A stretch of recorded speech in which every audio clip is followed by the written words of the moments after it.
made Heather Reese seriously reconsider swearing off men. Almost.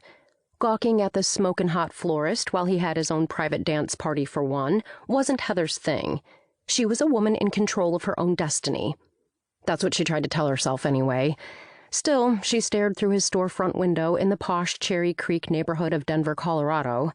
Her feet remained cemented on the sidewalk, a burst of her breath fogged against his window, and she memorized every move shirtless Jase made, instead of opening the stupid door to step inside. His hips thrust, shoulders rolled, and... who was she kidding? She couldn't look away. If he was going to put it all out there, she might as well appreciate the view.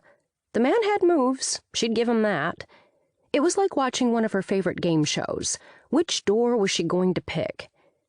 Shops along their street were barely starting to open. It was too early for a dance party at her friendly neighborhood flower shop. Apparently Jase, her neighbor, didn't agree. She shook the foamy haze from her brain. Sweet goddess of gold Jim, this man distracted her. She opened door number 1 and stepped through, stumbling over her feet only a little. "Hey, Jase!" As soon as the words slipped past her lips, she knew they couldn't be heard over the music blaring through the shop. She cleared her throat and shifted in her pink Heather's Cookie and Company embroidered polo shirt, hopeful the man dancing across the concrete floor would pause long enough to toss a glance her way. Not because she wanted him to glance her way, but because she needed his attention, so she could give him his poster, advertising the senior prom for the nursing home where she volunteered. Nothing more. He didn't.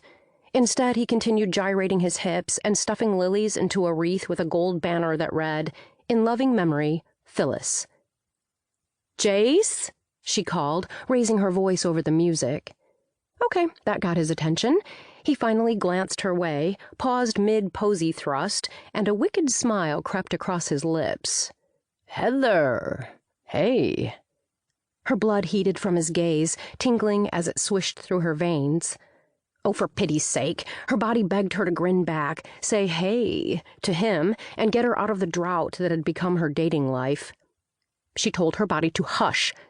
She had spent months detoxing from men and their unkept promises, men and their unwillingness to fit her into their lives. Okay, maybe not all men, just the ones she'd dated. There was absolutely no need to jump back in and take another hit just because Jase said, "Heather, hey," all sexy-like. 2 quick strides brought Jase to the cash register.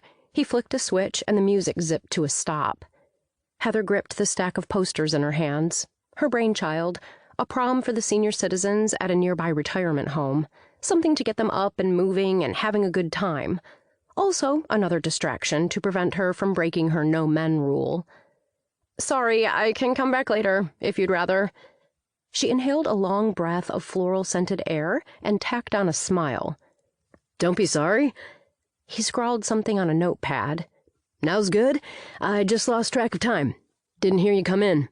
That would explain the dancing and the lack of clothing. She gestured to his bare pecs and quickly glanced away to the assortment of potted cactus plants dotted along the windowsill. "Oh, right. I got distracted. I work best when I'm in the zone." He yanked a thin white t-shirt from under the counter and tugged it over his head. There. Much better. Sort of. "So..." She set the stack of posters on the countertop and tapped her fingertip against the top one. "I brought you a poster for your window." He studied her handiwork and flicked the end of a pen against his palm in time with the beat of the now turned-off music. "Prom, huh? Fun."